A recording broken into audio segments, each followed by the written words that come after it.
Урматтуу замандаштар, сиздерге атабыз Байдылда Сарналоевтун «Менин бүтпөс ырым» аттуу ыр саптарын окуп берейин.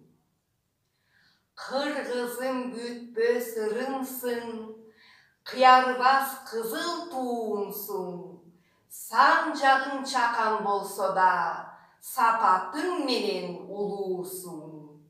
Досуңа тоодой бел болуп, тоңдурган кышта жылуусуң, касыңа кайра эрибес, кадимки түндүк уюлсуң.